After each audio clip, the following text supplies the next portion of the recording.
So take us back 20 years ago to Budapest, to that train where you get on the train after buying the only English book in the secondhand bookstore that turns out to be the essays of Michel de Montaigne. What do you find when you open this book?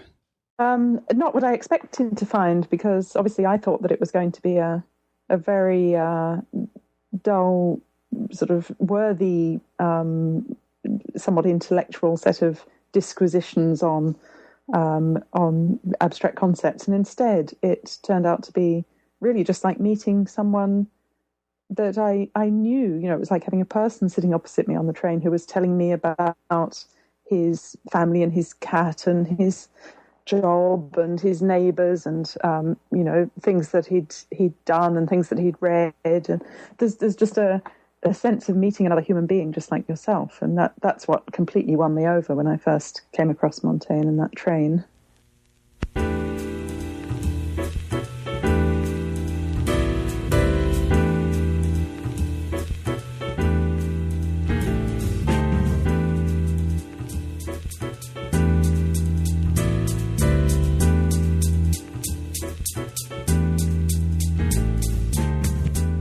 KCSB in Santa Barbara and Colin Marshall Radio. I'm Colin Marshall. This is the Marketplace of Ideas, and I'm speaking with Sarah Bakewell, the author of How to Live, or A Life of Montaigne, in 1 question and 20 attempts at an answer. Now, this is what people always say, that reading Montaigne is like reading an actual person. And I'm looking here in the studio. I have with me my three volume set from 1960, Donald Frame translated, complete essays of Montaigne in sort of pale green, blue, and sort of a brownish yellow. Very, very battered. These have seen many readings besides even from me. And it's fascinating, number one, reading your book, it seems like there has always been, depending in whichever country or whichever time, there's always been some critical mass of readers who have considered Montaigne to be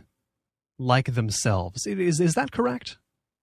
It is. People have responded with that sense of recognition right from the start. I mean, his own contemporaries seem to have had that response, quite a few of them.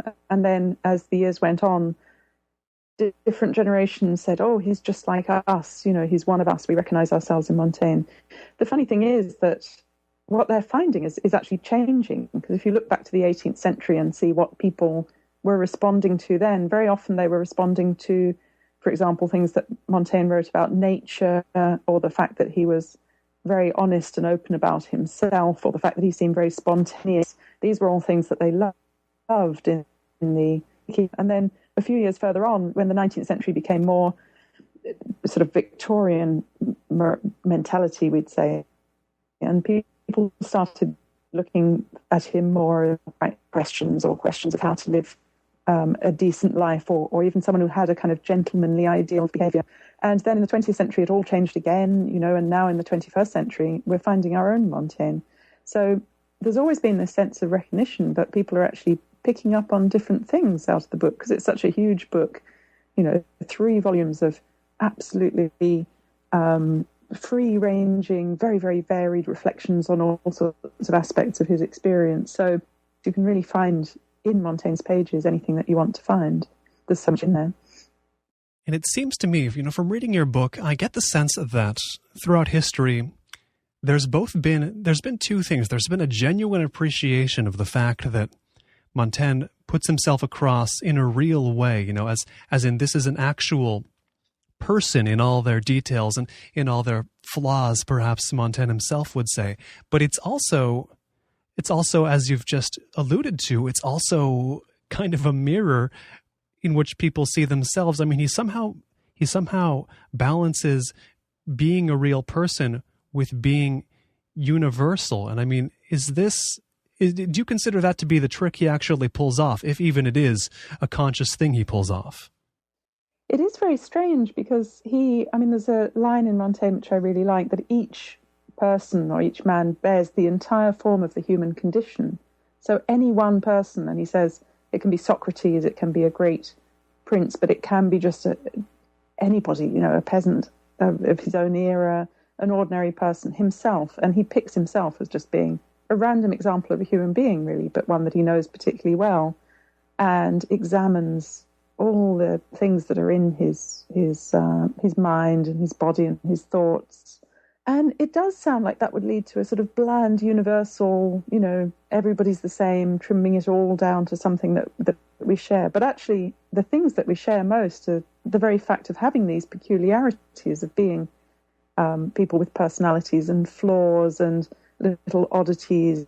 Really gives us a sense of that. And that's why when you read Montaigne, you do recognise human nature in a way that you don't so much when you're reading someone who tries to iron out all of those wrinkles and tries to just talk about the soul in the abstract way, for example, and you're left with nothing that you can really get your teeth into, nothing that you can recognise. So it is a paradox, but it's a really interesting one, I think, that the more he describes his own peculiarities, the more you feel like you're recognising yourself, even if you don't actually share those peculiarities.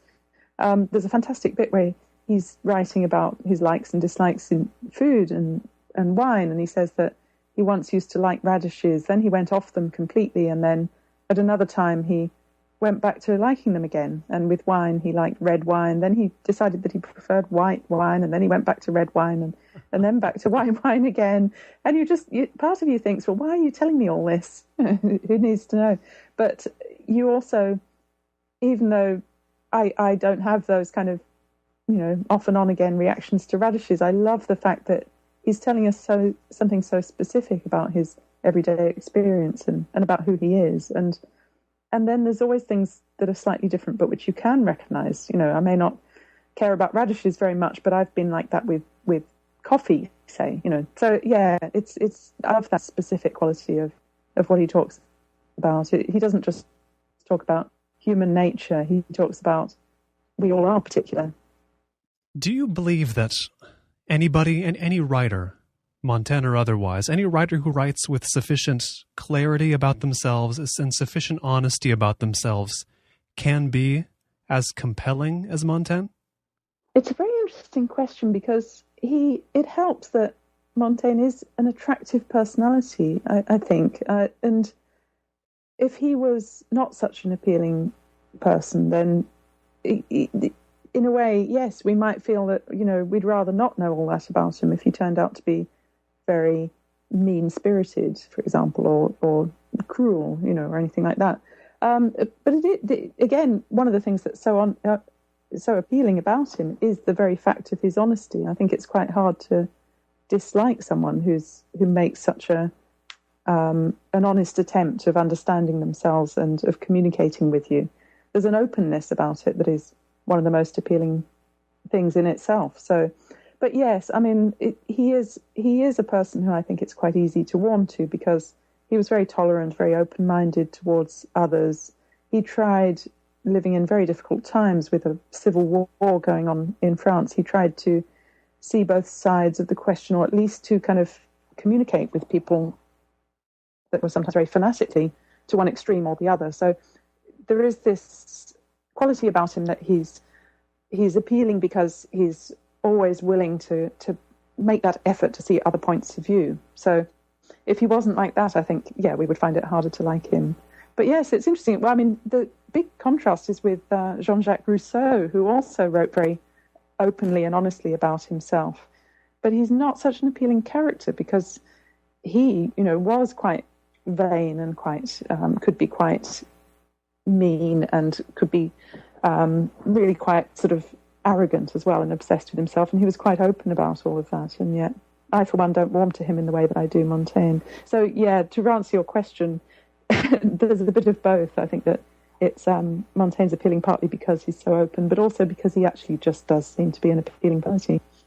Reading Montaigne, this openness makes me, I think of sanity. And reading Rousseau after Montaigne, I get the feeling Rousseau might have been kind of nuts. I mean, do you think that might be a contrast? It's just an effect of the contrast, or is the nuttiness of Rousseau something that's been established and I don't know about? Well, it's always hard, isn't it, to define what's sane and insane, what's a personality. You could even argue about who's better or worse. There are certainly people who prefer Rousseau because he's very passionate. He Rousseau pours out emotion on the paper. Montaigne isn't so given to extremes at all. He's very much just by nature. He tends to moderation in his character, and he certainly comes across as eminently sane. I mean, I think I have the feeling of meeting somebody who's one of the sanest people I've ever met. Having said that, actually, though, Montaigne did go through a period of his life when he felt that his mind was running away from him, and he didn't really trust his own emotions or experiences. And that was when, after working for 13 years in quite a regular job as a magistrate in the city of Bordeaux, he gave that up in order to spend more time. This was at the age of 37, and he felt it was a kind of midlife period. He wanted to spend more time reflecting and in leisure, reading, thinking about life, thinking about himself and his experience, and taking stock, really. The subject of, I don't know if you want to call it Montaigne's neutrality, or the fact that he doesn't seem very opinionated, it's always fascinating to me, because on first picking up these books, at least what I thought was that I'd be getting the opinions of Michel de Montaigne cataloged here in these 3 books, but it's something else. I mean, I would call him not an opinionated man. Would you agree with that? Yes, I think you could either say that he sort of has no opinions, or even perhaps something that's to me closer to it is that he seems to have a lot of opinions all at once, and he's always questioning his own opinions. So he often will take contradictory points of view on something, but he'll always move from one to the other. So he'll say something, and then he'll say, but hang on, there's a different way of looking at it.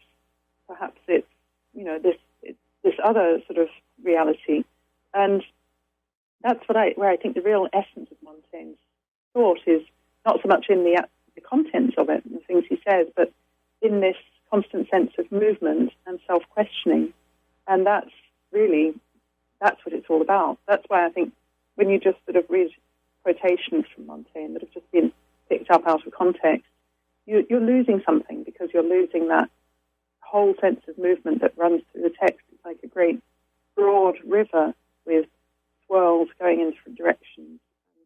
And that, to me, is what really makes it fun to read. It seems to me, reading him and then going on to think about my own opinions, that honesty, for which Montaigne has been, widely praised, honesty seems like a solution that dissolves opinion in a way. The more honesty I apply to my own opinions and the degrees to which I hold them and the ways in which I hold them, I explain them and I think about them, it makes them into something other than opinions. It seems like that's what's gone on in Montaigne as well. Is that a process you see going on with his work, or that just goes on in general when somebody gets very honest about the views they hold? Yeah, I think that's a really interesting way of putting it, and that happens with me as well. I think there's so much of life we go around spouting what are actually received ideas that we've picked up from other people without really looking into ourselves and questioning them. And the minute you start questioning them and you get into the habit of constantly asking yourself, but do I really feel that way? It sort of goes on forever. There'd be very few questions on which you necessarily arrive at a point where you say, right, that's what I think, and that's where it ends. There's nothing more to add to that. Life is much more complicated than that, and the constant effort to be more honest, or to look at your own motivations and your own beliefs more questioningly, is a never-ending process. And it certainly seems to have been so for Montaigne, because that's probably why he went on and on and on, adding to the essays for the rest of his life. I mean, he started writing them around about 1570, and he was still working on them in 1571, I think probably the earliest one. He was still working on them when he died in 1592. He would add things. He wrote new essays, but he also kept going back to things that he'd already written and adding these afterthoughts, or adding new material as it occurred to him. So that's what happens, I think, when you start being honest, when you start asking yourself questions, is that there's never any point where you can put the pen down and say, okay, that's it, I've expressed myself, everything that I wanted to say on life has been said, you never reach that point, and certainly he never did. It does seem to me that from what I can tell, and I've seen this in myself also, a lot of people hold opinions because those opinions become planks of their identity, or they build an identity out of opinions. And I wonder what identity is Montaigne left with when he does sort of dissolve his opinions with honesty. What that leaves him with a very distinct identity, I would say, but what form does that identity take? Yeah, again, very interesting question, because I think for some people it seems to dissolve his identity so much that they felt that you don't know where you are with Montaigne. T.S. Eliot wrote about him that it's like trying to seize a fog or a gas. It just, there's nothing there. He floats away from you as you try and close your hands around it. And some people find that very disturbing, and other people find it very inspiring, or, it's probably a mixture of the two, I think. On the other hand, you can say that he does have a certain identity that comes exactly from that constant movement and questioning, and it also comes from being honest. And he certainly, I think, did pride himself on his honesty, so he kind of made that a plank of his identity. And, I mean, there have been those as well who've come along and said that Montaigne was nowhere near as honest as he claims to be.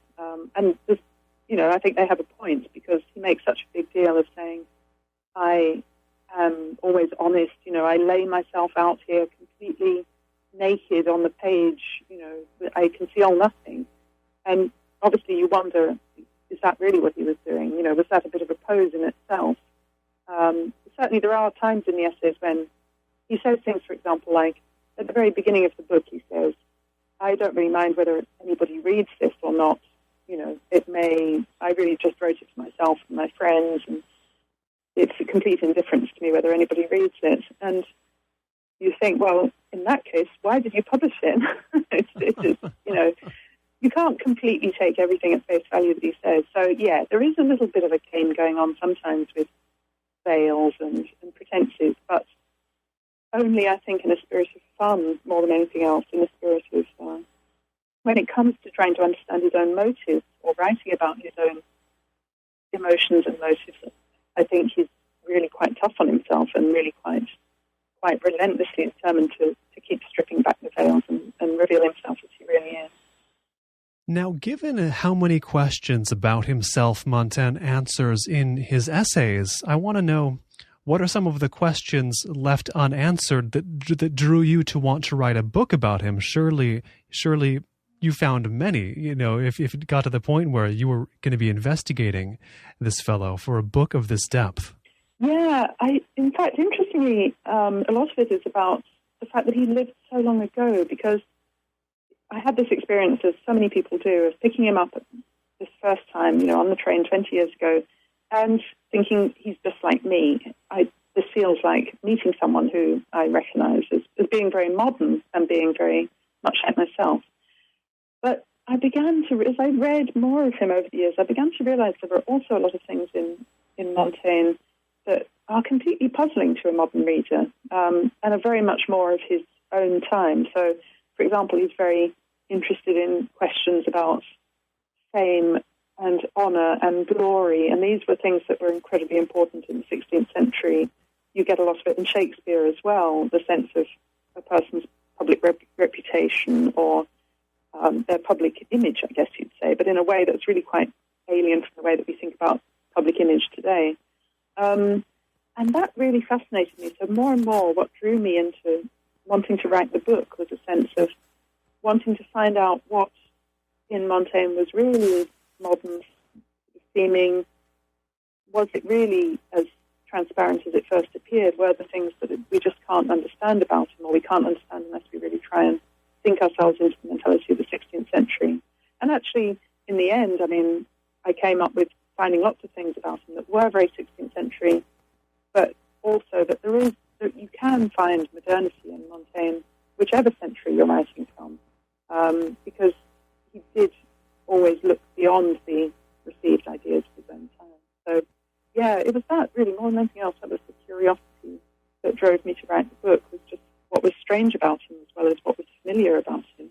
What kind of a sense do you have about how comfortable Montaigne was in his own time? It seems like, in some ways, with his father being so of the century before, and some of his sensibilities seeming so modern compared to the time he actually lived.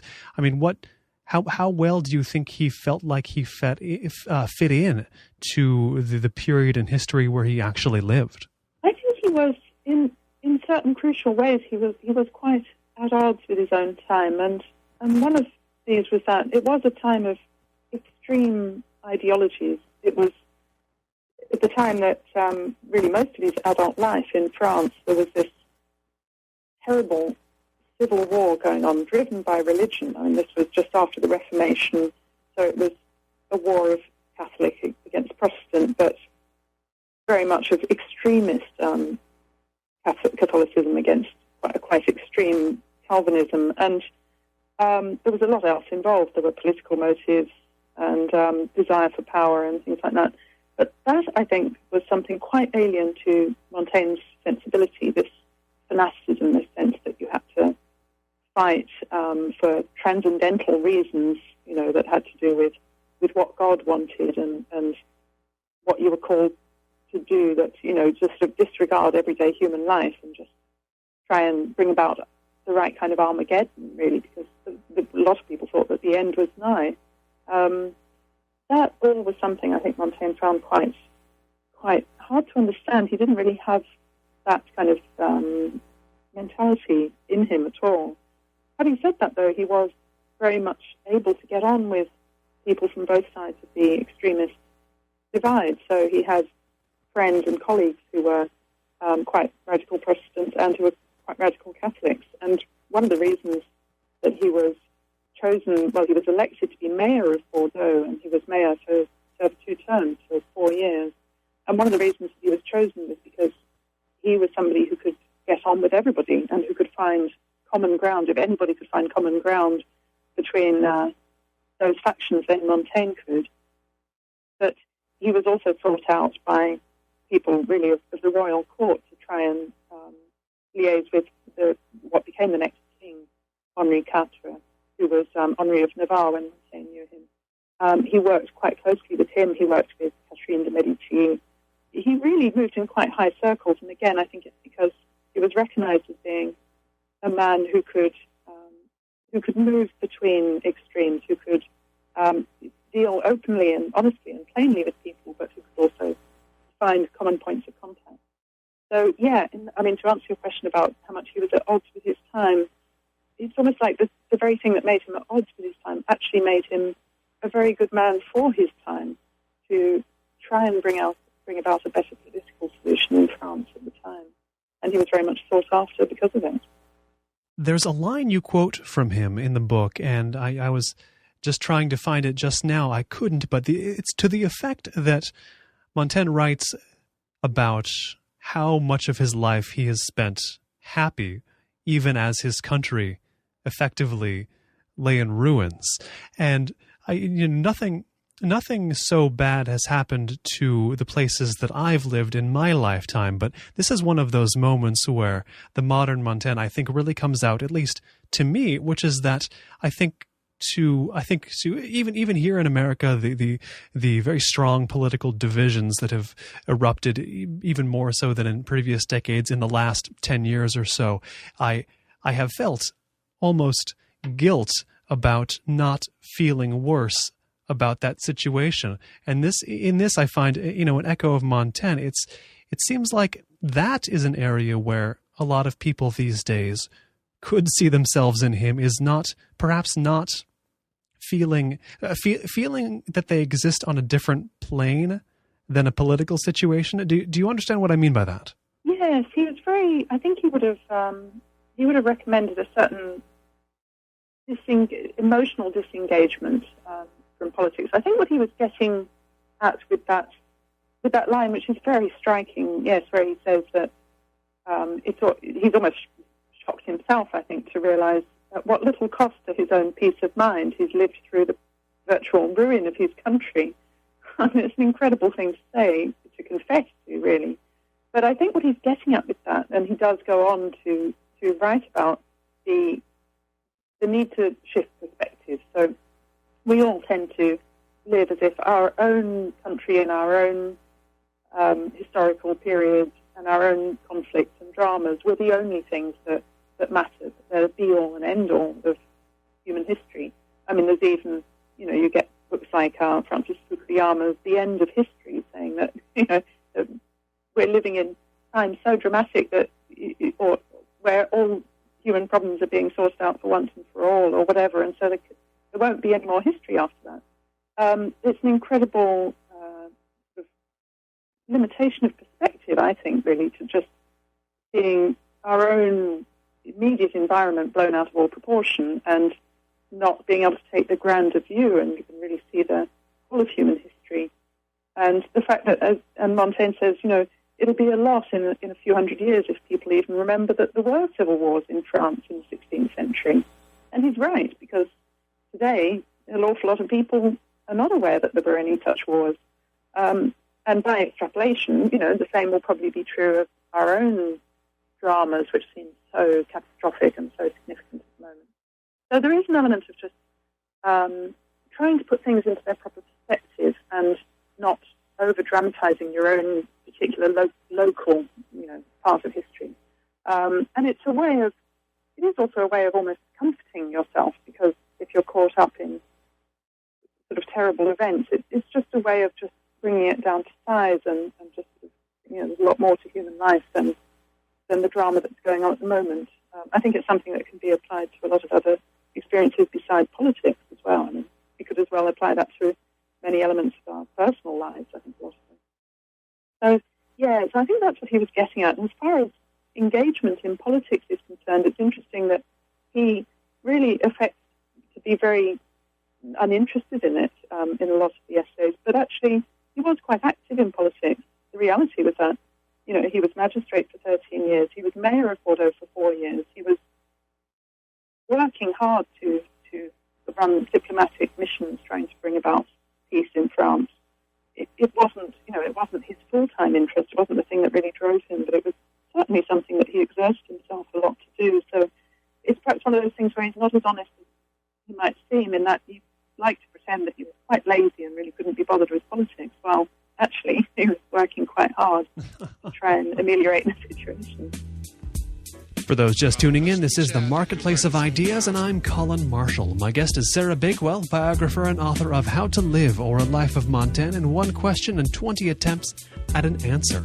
If you'd like to hear the show again when it's broadcast, when the broadcast is over, rather, visit colinmarshallradio.com or the iTunes store and search for The Marketplace of Ideas. There, in both places, you'll find the complete Marketplace of Ideas interview archive, all completely free for the listen, for the download, for the whatever. If you want to be kept up on current and upcoming Marketplace of Ideas interviews, as well as other interesting internet stuff, sign up for the Marketplace of Ideas mailing list. You can find out how on colinmarshallradio.com. The very simple instructions are all there on the front page of the Marketplace of Ideas website. That's colinmarshallradio.com. Full instructions, easy instructions on how to join the Marketplace of Ideas mailing list. Now back to the conversation with Sarah Bakewell on the Marketplace of Ideas, cultural conversation of the depth you demand. This idea of taking a wider perspective of your own human dramas, whatever wider perspective that may be, but getting, shall we say, a fresh pair of eyes on your own situation. I think a lot about what you write in the book about the philosophical tricks that Montaigne wrote about and that he drew from his Greek predecessors, for example. And this seems like it's fascinating to me that these tricks, whether they're written a few hundred years ago or many hundreds of years before that, these tricks still seem as useful now as they would have been to Montaigne or to Seneca or to any of them. But they also, something strikes me about the fact that they have to keep being repeated. These things, people seem to have a tough time learning these things in a kind of permanent way, don't they? Yeah, I think people, of course, we're never going to learn things in a permanent way anyway. I mean, what is permanent in human life? Nothing ever is. And each individual, really, in the end, we learn a lot of these things for ourselves, and books can only help us. so far. They can give us ideas, they can give us new perspectives, they can give us different ways of responding to things, they can give us ideas, but a book can never, I think, just give us one solution which will work as a be-all and end-all to all human problems forever. I don't think that's how things work. Montaigne he discovered, as did, in general, in his century, this was the era when they were discovering a lot of classical texts that had been forgotten or had been pretty much lost sight of throughout hundreds of years since the end of the classical era. The Renaissance dug a lot of them up, translated them into the vernacular, made them more accessible.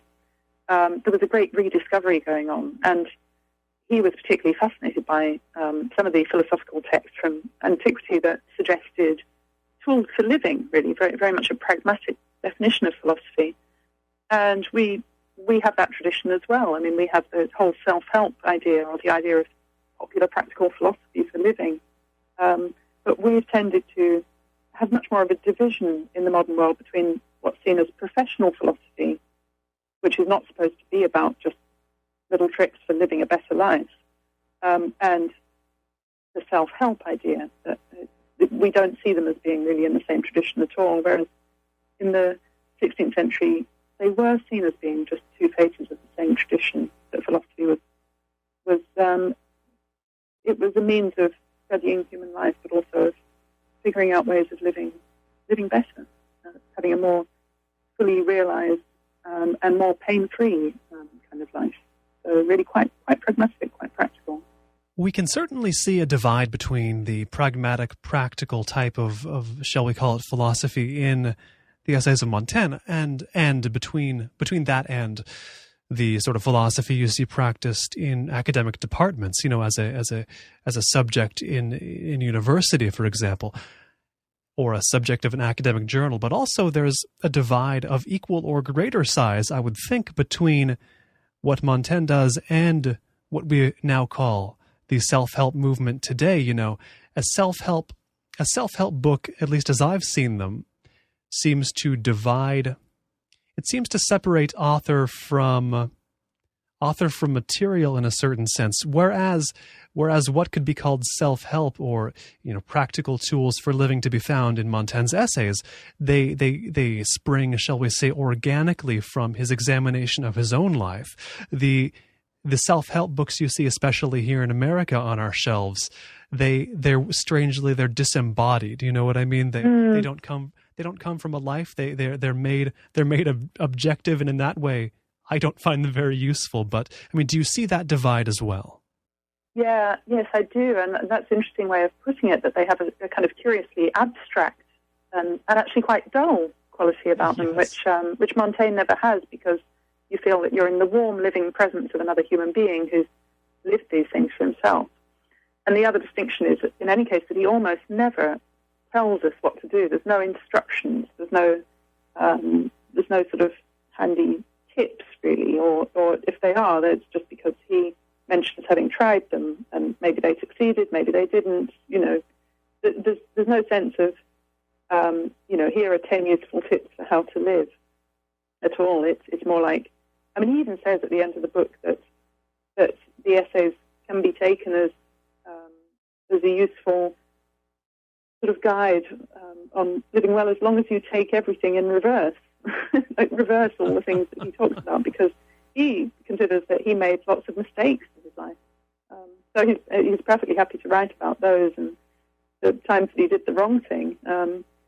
And actually, one learns from those mistakes. So, he doesn't pretend to have some sort of unique key to wisdom at all, or any shortcuts to wisdom.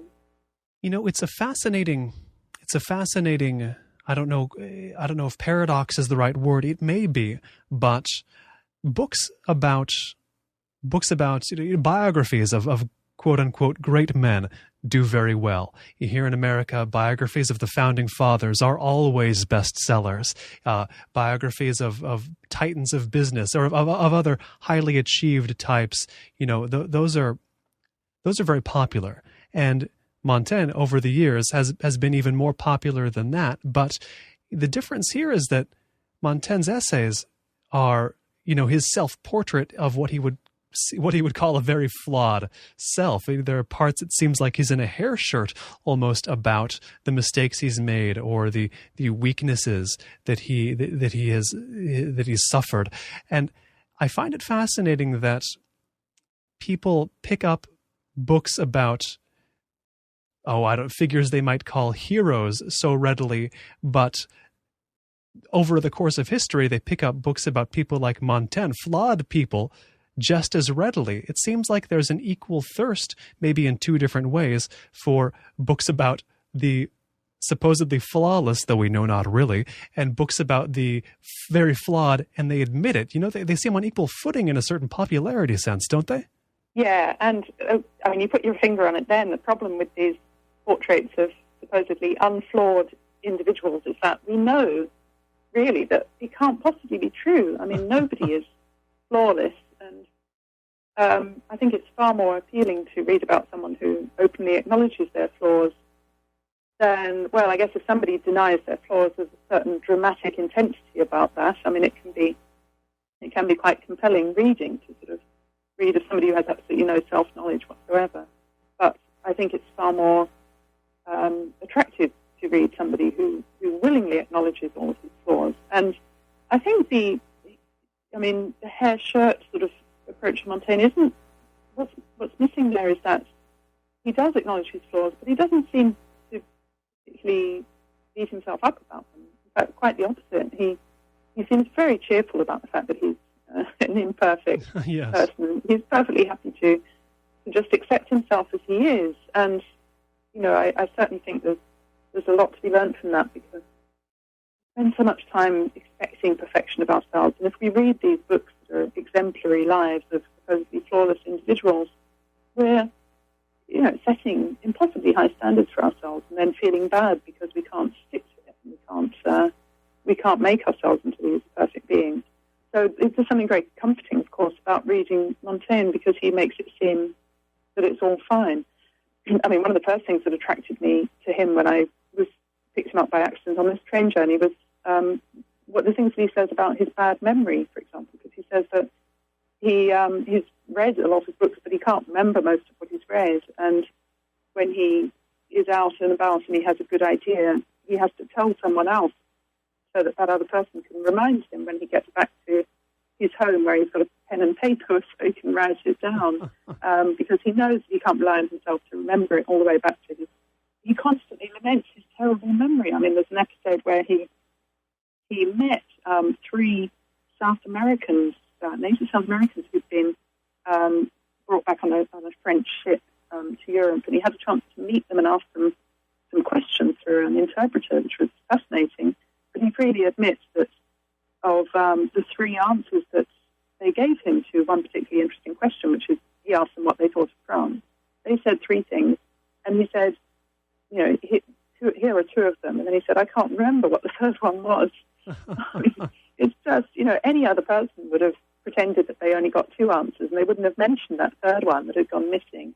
But he quite happily says, I can't remember what it was. I think I like that because I know that I have a terrible memory myself. So there's something incredibly comforting reading an author who makes no pretense at all. As some people have felt, and one of these was Pascal in the 17th century, felt that by offering that kind of comfort, that Montaigne is a bad influence because he makes it too acceptable for us to just relax and just let ourselves be as we are. There's no motivation to try and improve. And that's quite an interesting critique of Montaigne, I think, that perhaps he makes it possible for us to relax a little bit too much. I can see the logic of that objection, but at the same time, I think it's healthier in the long run to accept ourselves as we are rather than to try and be something that we're not. That would seem to me to be a form of improvement. I mean, correct me if I'm wrong, but that's the improvement a lot of people draw from these books is maybe a certain. It's hard to put this in a way that makes sense, but it's not acceptance in a, well, I guess I'll just hang out now and wait for death. It's acceptance, but in a way that doesn't seem to stop people from doing things. I mean, many Montaigne readers seem to be quite accomplished. I don't know what you've seen, but they don't turn lazy from reading Montaigne, do they?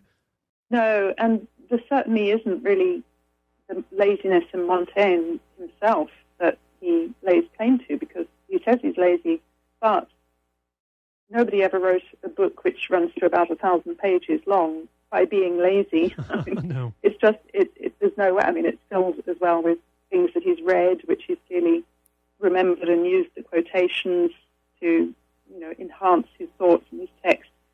And he does actually admit in places that the effort that he makes to understand himself and to be honest about himself and to, as he puts it, to follow the innumerable wanderings of the mind and all its folds and turns, it's a difficult undertaking. It's not a lazy thing at all. It's something where, you really have to exert yourself to be that attentive and that honest.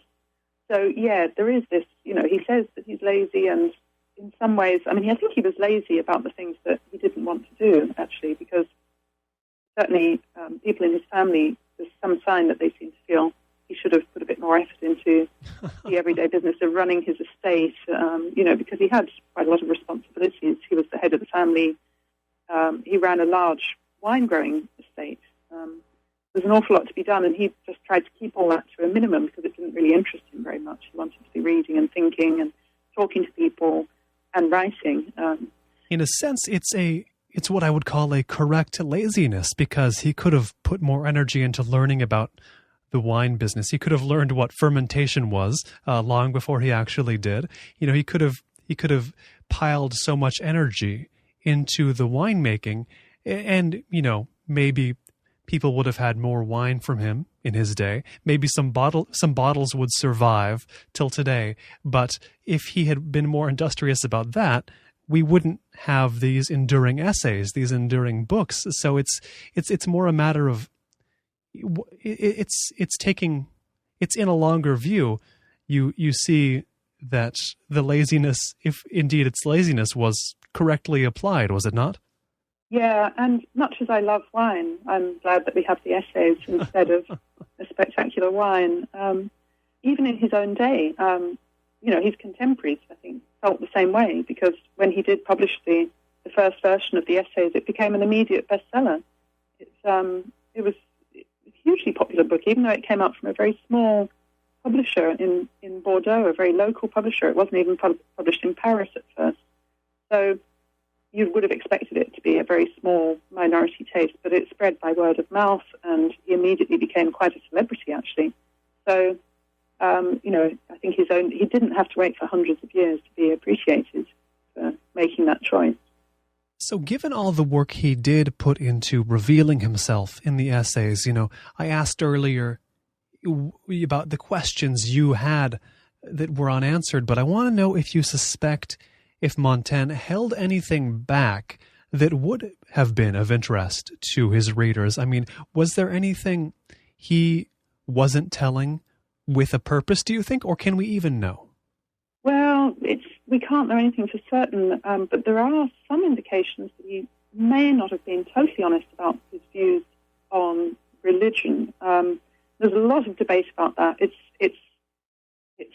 It just runs and runs, that one. Nobody will, I think, ever come up with a final answer. But he said in the essays that he was very happy just to completely, be guided by the Catholic Church. He would never question anything, about its dogmas. He was just even happy for the Catholic Church to tell him what to think. Well, I mean, that it just doesn't sit very well with what we know of him in the essays, where he's constantly asking questions and not necessarily doubting the whole edifice of religion, but you do get the impression that he's always wanting to sort of look beneath the dogma, certainly, and the received truths that are kind of handed down from authority. People have disagreed quite drastically about whether he was a bit of an unbeliever in disguise who didn't really want to write openly about that for obvious reasons. I mean, in the 16th century, you could get into a lot of trouble. My feeling is that, it would be very rare to be a complete out-and-out atheist in the 16th century. almost unthinkable because, religion was absolutely so central to life. And, particularly in a time when there was a religious conflict going on. My feeling is that he probably didn't absolutely douse everything, in this radical way that some people think. But I do think that he simply wasn't very interested in religion, in anything to do with sort of life after death or the beyond or the transcendental realm of spirituality or anything like that. He was much more interested in human psychology, in what makes us do things or what makes us the way we are while we're just in life and on this earth. He really didn't want to look far beyond that. But obviously there's a case for saying that one of the reasons why he didn't want to look too hard at that was because you couldn't write openly about that sort of thing. He would have got himself into difficulties. That's something I would love to know. Of course, it would be nice to know what he really, really thought in his heart of hearts, if indeed he really thought about it in that particularly questioning way. But I don't think we'll ever get a final answer on that one. I think that there's always going to be some uncertainty about that. So if you could speak to Montaigne, you would ask him, what were your actual religious beliefs? Are there any other questions you would follow that up with immediately? I think, in a funny way, I'm not sure that I would want to put him on the spot and ask him that, straight out, simply because, well, first of all, he rarely came up with anything, just a straightforward answer to a straightforward question. And on something like that, it's bound to be complicated anyway. That's one of the aspects of human nature, that we don't necessarily have one final, simple, straightforward answer to that kind of question. I think I'd like to know more about. I'd like to know more about his family life. There is this mystery about what he really felt about his wife and also about his children, because he had 6 children, but 5 of them died in infancy, which was a terrible thing to happen. He had only one surviving child who was a daughter. In fact, they were all daughters. And, of course, he was supposed to produce a son to be the heir of the estate, but it was actually the daughter who inherited the estate. But he says very little about how he felt on the death of all of these children, and he implies that he really didn't feel that much at all, that he was able to just take it in his stride and use his philosophical tricks to keep himself on a fairly even keel and not to be too upset by it. He also implies that his relationship with his wife wasn't particularly close, although he talks about feeling, great fondness for her sometimes. But I'd love to just have a little bit more of a glimpse of what his actual family life was like, and really what was going on in his heart, because it could be that this claim to feeling a certain indifference about the fate of his children could have been actually just, one of those sort of tricks to try and make himself feel better. But it could be that he actually did not feel particularly engaged in family life, and it would be nice to have a better understanding of which one is more true, which side of it he would go down on. So, yeah, that would be interesting to know. I've been speaking with Sarah Bakewell, author of How to Live or A Life of Montaigne in 1 question and 20 attempts at an answer. Sarah, thanks so much for taking the time to come on the show today. Thank you very much for inviting me. It's been very good. If you'd like to learn more about Sarah Bakewell and How to Live, visit sarahbakewell.com. This has been The Marketplace of Ideas, and I've been Colin Marshall. You can hear the show again at colinmarshallradio.com or on iTunes. Just search for The Marketplace of Ideas in the iTunes Store, which is the holder of the iTunes podcast directory. It's much more simple than I make it sound. Either way, colinmarshallradio.com, the iTunes Store, completely free. You'll have the complete Marketplace of Ideas interview archive. If you want to get updates weekly delivered straight to your inbox of information on current and upcoming Marketplace of Ideas interviews, visit colinmarshallradio.com, and there on the front page of the Marketplace of Ideas section, you will see the very easy instructions on how to subscribe. It is the Marketplace of Ideas weekly mailing list. Details at colinmarshallradio.com. Questions, comments, feedback of any kind, send that along to Colin at colinmarshallradio.com. And as well, do make sure you tune in next time for more cultural conversation of the depth you demand on the Marketplace of Ideas.